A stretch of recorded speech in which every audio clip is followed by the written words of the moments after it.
Assalamualaikum warahmatullahi wabarakatuh. Jumpa lagi dengan saya, manusia setengah dewa. La ilaha illallah, la ilaha illallah, Muhammad Rasulullah. La ilaha illallah, la ilaha illallah, Muhammad Rasulullah. Pagi hari ini saya di rumah dan di masjid. Rumahku, masjidku, masjidku, rumahku. La ilaha illallah, la ilaha illallah, la ilaha illallah, Muhammad Rasulullah. Saya pernah menyampaikan bahwa Allah telah memberikan segalanya, modal semuanya untuk bekal manusia sebagai pemimpin dunia. Pemimpin bagi bangsanya, bagi umat sesama manusianya, pemimpin juga terhadap makhluk-makhluk Allah yang lainnya. Pemimpin di jalan Allah, pemimpin di jalan Allah, pemimpin di jalan Allah. La ilaha illallah, la ilaha illallah, Muhammad Rasulullah. Allah telah memberikan modal dunia ini jutaan tahun yang lalu untuk bekal hidup, sumber daya alam untuk bekal hidup. Yang kedua, memberikan hewan dan tumbuh-tumbuhan untuk makanannya, tapi juga diberi kitabullah untuk menuntun agar dalam memimpin dunia ini, dunia dan isinya ini di jalan Allah, di jalan Allah.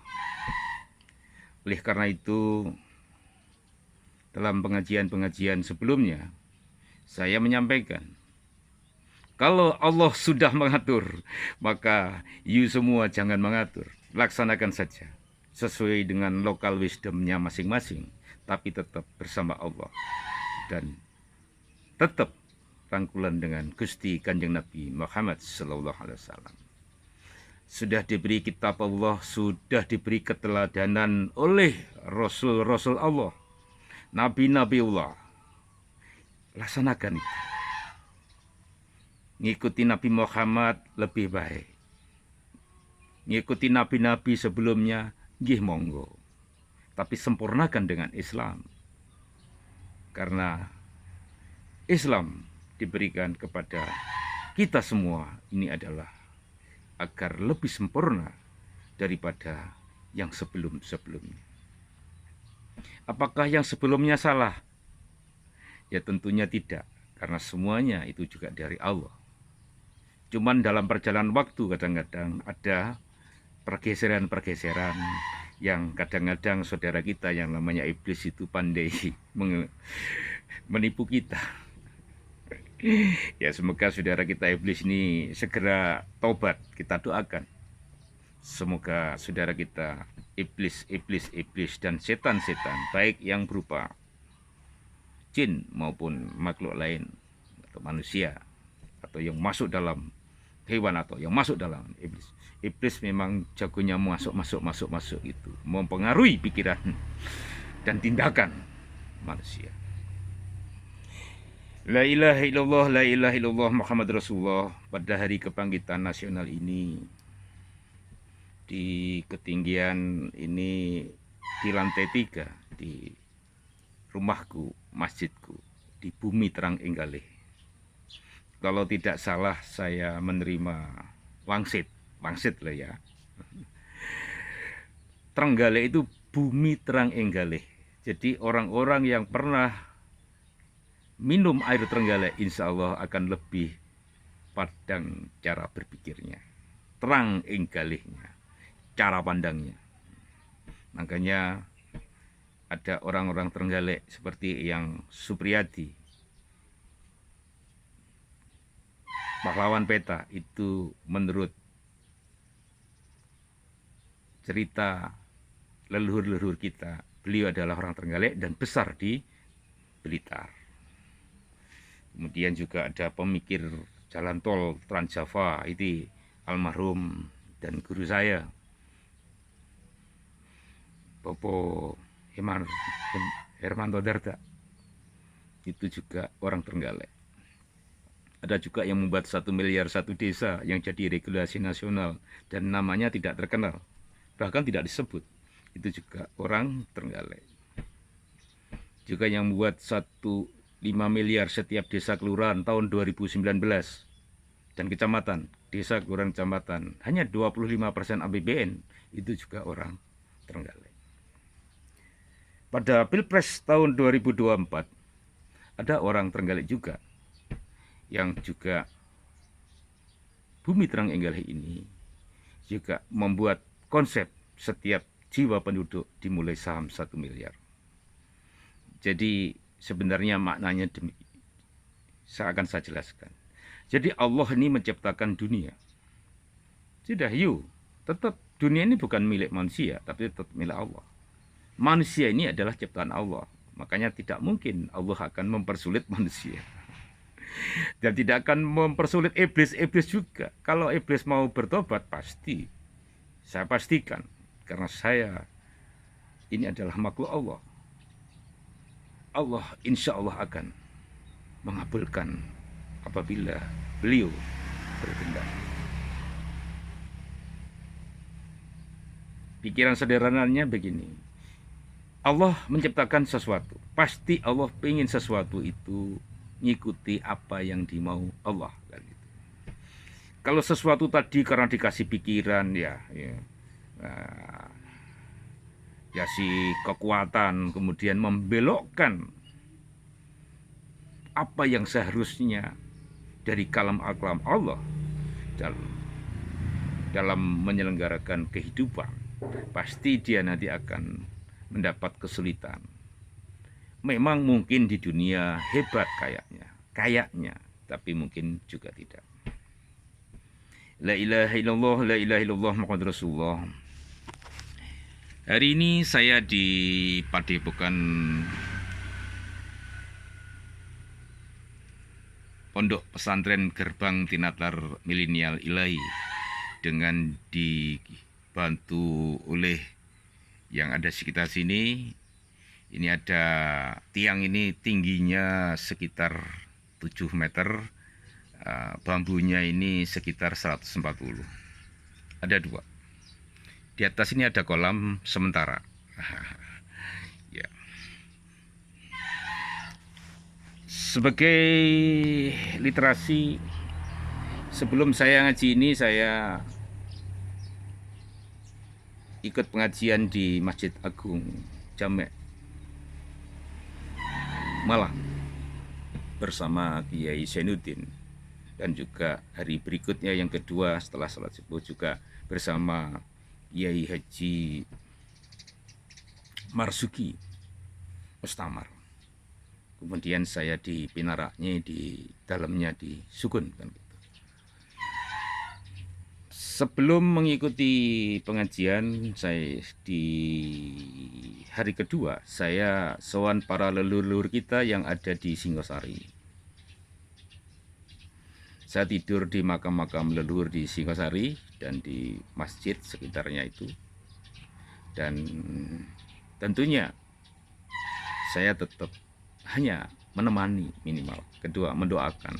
Ketiga, semoga arwah-arwah para leluhur kita di Indonesia ini, terutama yang di Singosari, ini bisa nayuh kepada kita untuk memberi kekuatan untuk menciptakan Indonesia yang adil, makmur, sejahtera lahir batin, selamat dunianya, selamat kuburnya, selamat akhiratnya. La ilaha illallah, Muhammadur Rasulullah. Kalau Allah sudah mengatur baik di Al-Quran, di hadis, dan keteladanan Kanjeng Nabi, mari kita lanjutkan. Kalau jadi pemimpin jangan membuat istana. Pasti kamu nanti akan kesulitan menjawab, mengapa kamu membuat istana? kecuali rakyatmu sudah punya rumah yang bagus-bagus semuanya, baru silahkan. Tapi kalau rakyatmu masih makan aja susah, makan aja hutang, nyokolahkan anak aja hanya cari utangan sana sini sambil sedikit menipu-tipu, ya tentunya pemimpin yang semacam ini pasti akan dilaknat Allah. Pasti. Karena apa? Menyulitkan manusia yang lainnya. Kalau jadi pemimpin, kamu utamakan dulu adalah umatmu, rakyatmu, jangan dirimu. Biasakan kalau jadi pemimpin, belajarlah bersama rakyat. Manunggali Gusti dan kaula. Itu artinya, lek kaulane makane beras, ada telurnya, ya, ada sambelnya, ada sayurnya, ya kita juga makannya seperti itu. Kalau rakyatnya bisa beribadah di jalan Allah dengan sederhana, ya kita ikuti. Ikutilah Kanjeng Nabi dalam memimpin negara ini. Indonesia adalah negara yang dulunya pernah ada negara yang besar. Yaitu yang pertama Sriwijaya, Kerajaan Sriwijaya. Kerajaan Sriwijaya ini sekitar abad 8 ya. Ini pemeluk agama Buddha ya, yang banyak waktu itu. Tapi Islam sudah masuk juga di Samudra Pasai, sudah masuk di Swarnadwipa. Karena waktu itu kabar baru sudah sampai Mesir kan gitu. Bahkan sebelum Nabi Nuh membuat kapal, itu sebenarnya bangsa Jawa ini pernah sampai Afrika, sampai Arab dan sebagainya, itu sampai Amerika, karena adalah bangsa Nusantara ini adalah bangsa laut dan gitu. Jagonya membuat kapal dulu. Sekarang pun sudah mulai bagus juga ini PT PAL dan sebagainya. La ilaha illallah, la ilaha illallah Muhammad Rasulullah. Kuncinya, kalau Allah sudah mengatur, you jangan ngatur, baik itu kiai atau pemerintah atau penguasa. Karena kita ini di hadapan Allah ya hanya debu. Kalau mengatur teknisnya saja, misalkan harta itu dari Allah, bagaimana harta dari Allah ini kita pakai untuk kehidupan bernegara, bermasyarakat, dan berbangsa kan gitu. Dunia ini apabila di appraisal seluruhnya dunia dan sampai langit sana itu ya, dan bumi di dalamnya itu di atas 1 triliun.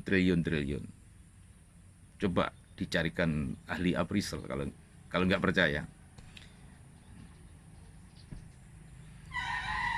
Sedangkan penduduk dunia hanya 8,1 miliar, katakan 9 miliar.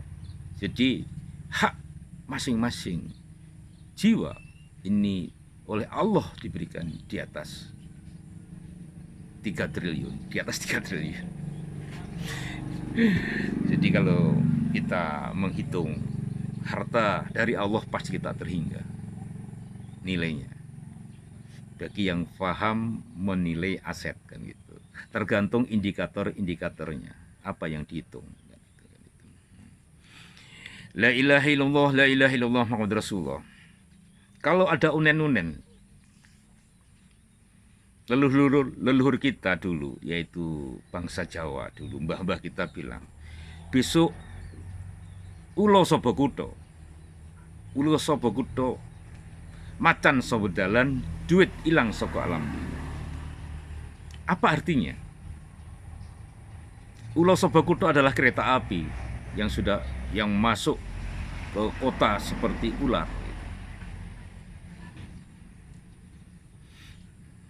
Macan sobedalan itu adalah mobil. Macan itu kan kadang-kadang makan manusia. Ya mobil pun kadang-kadang nabrak kan gitu. Ono sing mati, ono sing gak kan gitu kan itu. Kemudian duit hilang saka alam dunia. Sebenarnya duit itu, uang itu hanya alat bantu untuk menilai barang atau jasa. Oleh karena itu sekarang sudah keluar e-money, duit elektronik. Jadi kita tidak perlu nyetak uang lagi. Kalau bangsa-bangsa Eropa, Amerika, kalau nyetak uang harus ada jaminan emasnya, itu adalah zaman yang jadul. Jauh sebelumnya ya, sudah pernah sampaikan para leluhur kita. Tanpa uang kita bisa hidup karena barter antar barang. Barang itu pasti dari Allah, ada yang dicampur dengan tenaga manusia menjadi barang setengah jadi maupun barang jadi. La ilaha illallah Muhammad Rasulullah. Bapak pemimpin negara kita, Mas Jokowi, dan calon presiden kita, Mas Prabowo. Mas Prabowo saya angkat menjadi kakak saya karena saya juga anaknya Eyang Sumitro. Cuman saya anaknya dari kubur kan itu. Saya melanjutkan pikiran-pikiran Eyang Sumitro, Begawan Ekonomi kita, yang kemudian saya selaraskan dengan kalam-kalam ilahi, sehingga keluar namanya manajemen pemerintahan ilahi dalam kehidupan ekonomi negara. Termasuk juga manajemen pemerintahan negara. Manajemen pemerintahan ilahi ini sebenarnya adalah ya tadi, mencoba merangkai, mencoba mensinergiskan pikiran-pikiran manusia leluhur kita yang terdahulu, kemudian dengan kalam ilahi, dan the next-nya bagaimana.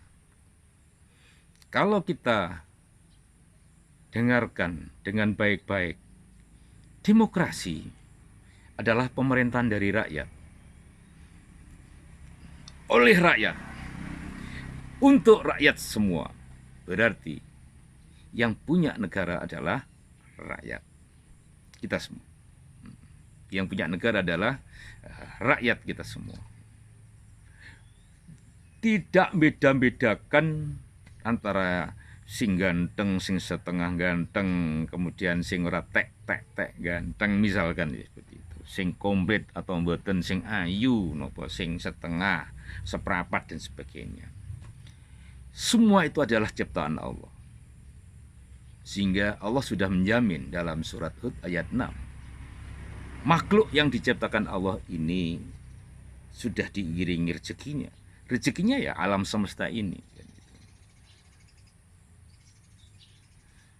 Rezekinya adalah alam semesta ini.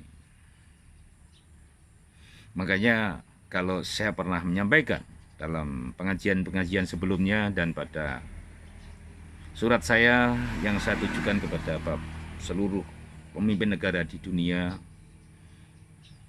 dan tokoh-tokoh masyarakat, cendekiawan, ya dosen dan sebagainya, alim ulama dan sebagainya, mari kita mulai mengelola negara ini dengan kalam-kalam ilahi. Cabut semua undang-undang yang dibuat oleh DPR dan pemerintah. Kita kembali ke Undang-Undang Dasar 45 yang asli dulu. Tahap pertamanya. Buat kepres,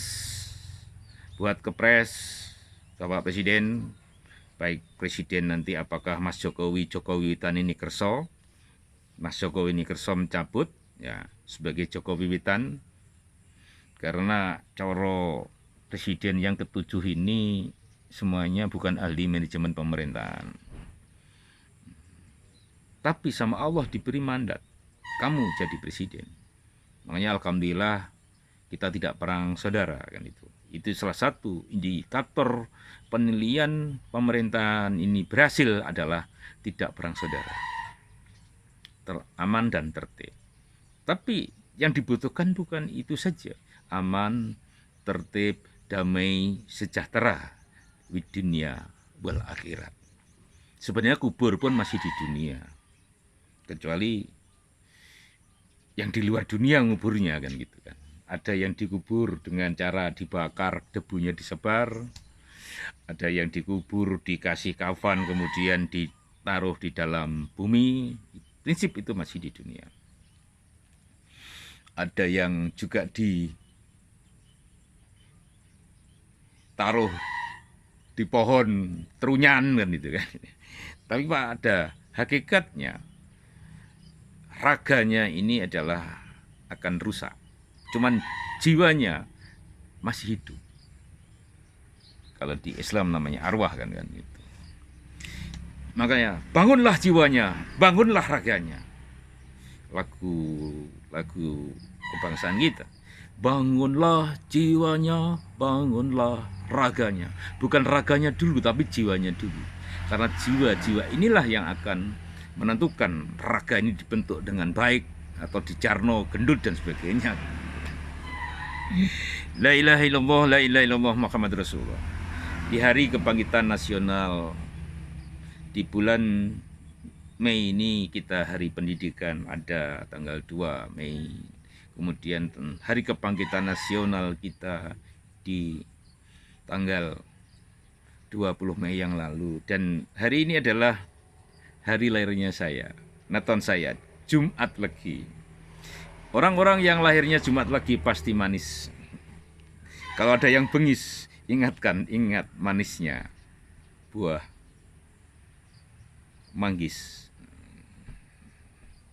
Ingatkan manisnya buah jambu. Ingatkan manisnya buah nanas. Dan ingatkan kalau berbau legi, mari kita leginya ini kita bagi ke seluruh negeri. La ilaha illallah, la ilaha illallah Muhammad Rasulullah. Setelah salat subuh tadi saya, karena mungkin yang Kareng Galengsung juga. Ini Kareng Galengsung ini sebelum saya pulang dari Malang, dari Singosari, saya mampir di sekitar Ngantang ya, Malang itu. Ya masih wilayahnya Kelut dan sebagainya, sekitar Kelut lah, ya agak jauh dikit kan gitu. Dekat Arjuno ya, ada Kelut, ada Arjuno, ada itu. Saya dipinrakkan sebelum maghrib di situ. Ternyata beliau adalah putranya Eyang Sultan Hasanuddin yang dengan gagah beraninya menentang VOC. Kenapa Eyang Kareng Galengsung ini sampai ke Jawa untuk menentang VOC? Karena pusatnya VOC itu di Batavia. Oleh karena itu beliaunya bersama para kerabatnya di situ juga ikut memerangi kekejaman atau ya bahasanya itu monopoli dagang oleh VOC kan itu. La ilaha illallah, la ilaha illallah Muhammad Rasulullah. Beberapa waktu yang lalu saya menyampaikan kalau salah satu ciri manajemen pemerintahan ilahi adalah sampai di tingkat RT. Alhamdulillah dengan setelah saya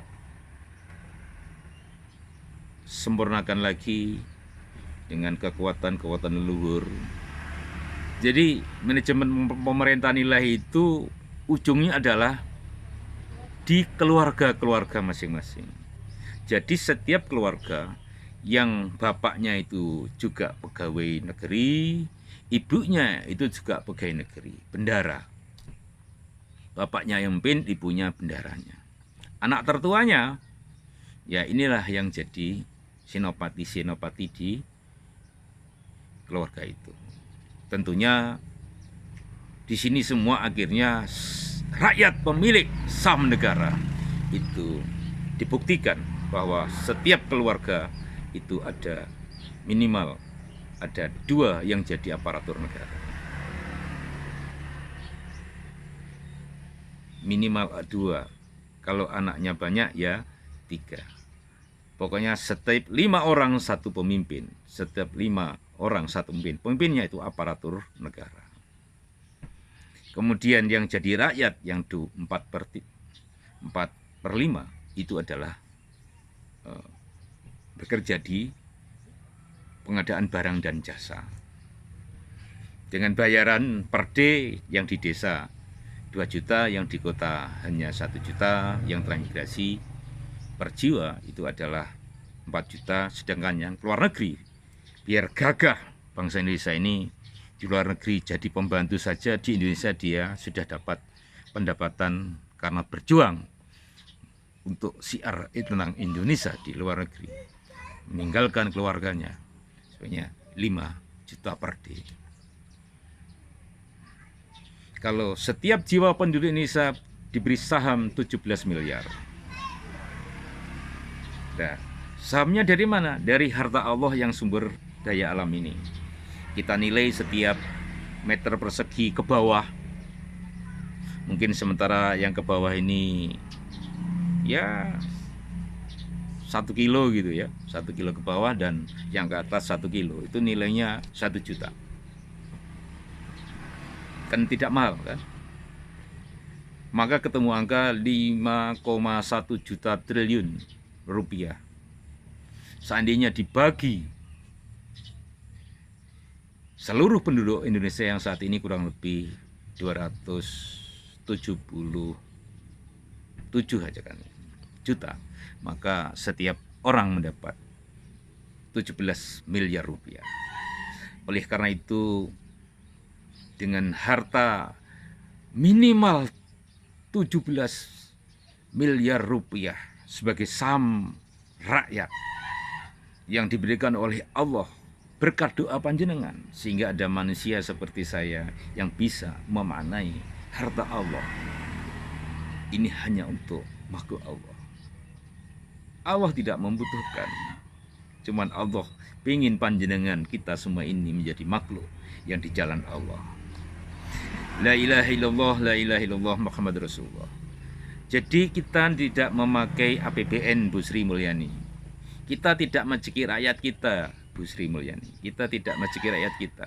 Rakyat pemilik saham negara. Aparatur pemerintah tadi yang 1/5 dari penduduk Indonesia ini adalah pembantu, pelayan manusia, pemelayan umat, pelayan seluruh wilayah dan yang ada di dalamnya. Dikelola dengan baik untuk kemakmuran bersama dan untuk kemakmuran dunia. Pak Jokowi cabut semua undang-undang yang dibuat oleh DPR dan pemerintah. Kembali ke Undang Dasar 1945. Semua hutang-hutang negara, semua hutang-hutang rakyat diputihkan, dibayar dari saham negara tadi. Yang 17 miliar tadi, insya Allah cukup. Kalau kurang, kita tambah lagi, kita appraisal lagi 2 kilo ke bawah, 2 kilo ke atas. Kalau kurang, insya Allah masih cukup. Jangan kau khianati Tuhanmu karena kamu memimpin negerimu. Mas Prabowo yang saya hormati, monggo mulai dibuat tim yang bisa mendesain Indonesia menjadi pusat peradaban dunia. Indonesia yang kaya raya tapi tetap sederhana. Ojo kalah sama iblis yang membisik kita. Iblis-iblis kita doakan semoga kembali ke jalan Allah. Iblis-iblis kita doakan semoga kembali ke jalan Allah. Setan dan iblis, mari kita doakan ke jalan Allah sehingga mereka akan juga damai dengan kita. Kalau kita damai dengan makhluk Allah yang lainnya, insya Allah kita akan menjadi pemimpin dunia yang luar biasa. Di Hari Kebangkitan Nasional ini yang terakhir, mari kita saling memaafkan satu sama lain. Pemilu yang lalu ini sebenarnya menurut kalam ilahi ya tidak tepat. Tapi karena itu sudah menjadi pilihan banyak orang, ya kita menghargai pilihan banyak orang. Mas Prabowo monggo jadi presiden, Mas Gibran jadi wakilnya. Cuman saran saya, Mas Gibran sementara jangan ngomong. Jenengan banyaklah berdoa, mendoakan seluruhnya, banyak wiridan, banyak sholawatan, dan banyak mendoakan dengan umul kitab Al-Fatihah. Karena panjenengan adalah anak saya yang ke-99. Kalau ikut Begawan Jayanegara, insya Allah panjenengan ya guru saya, panjenengan juga murid saya. Panjenengan juga kulo nggih panjenengan. Karena kalau saya menyakiti panjenengan berarti saya juga menyakiti diri sendiri. Manunggali Gusti lan kawula itu sebenarnya kita ini jangan sombong-sombong. Kita itu hanya manusia biasa kan gitu kan. Saya pun yang kemana-mana pergi kayaknya manusia setengah dewa dan setengah iblis kan.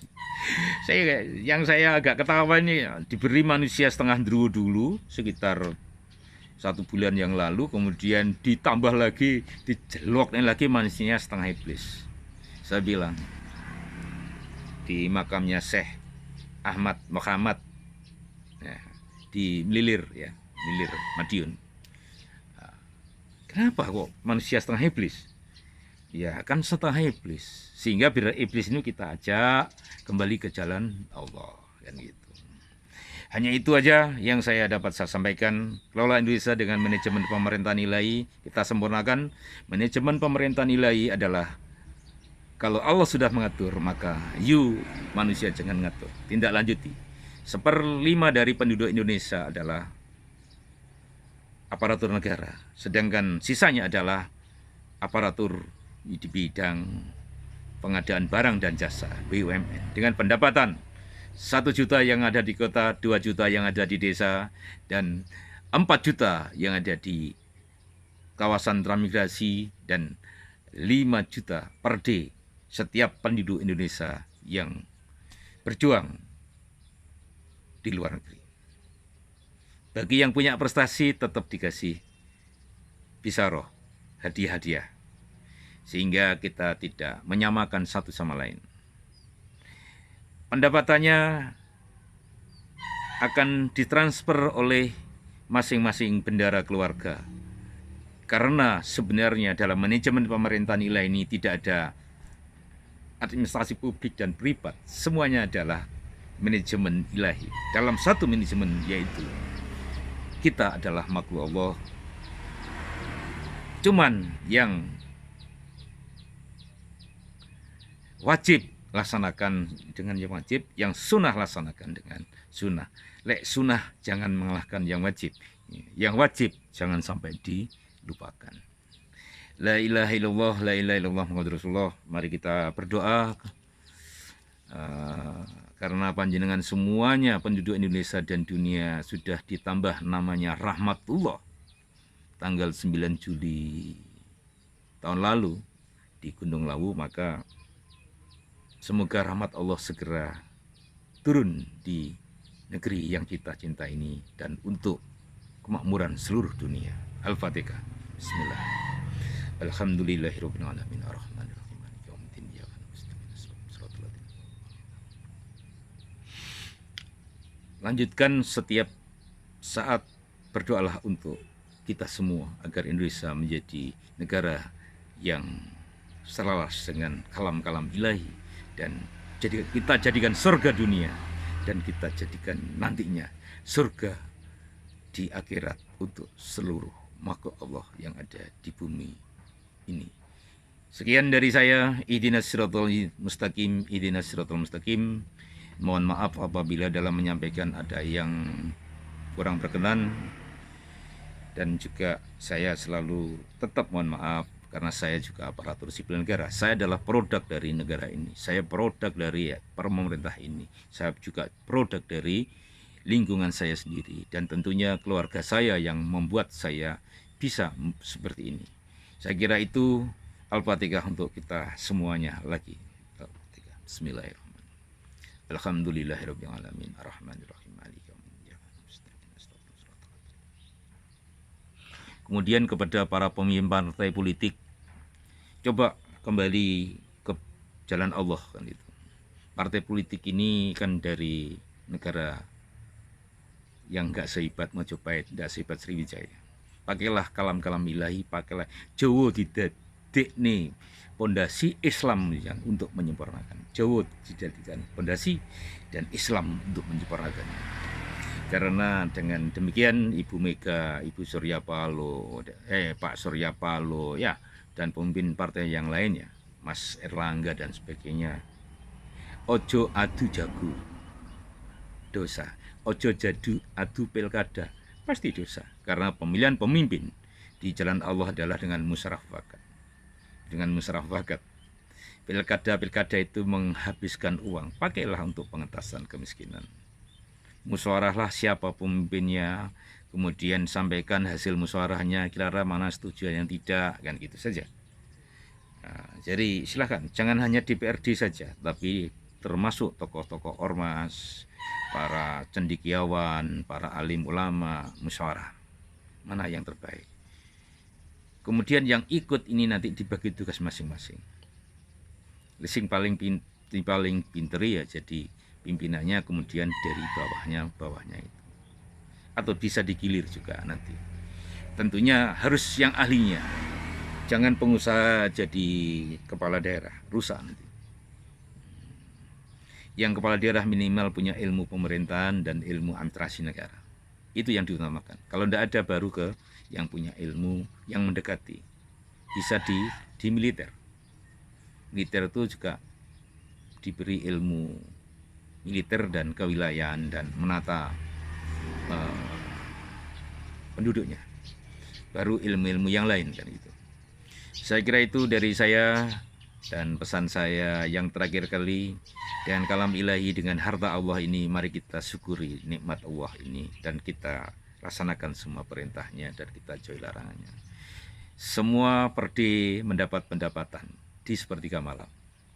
Kelunding, ada yang 1 juta yang di kota, 2 juta di desa, 4 juta di transmigrasi, dan 5 juta yang di luar negeri.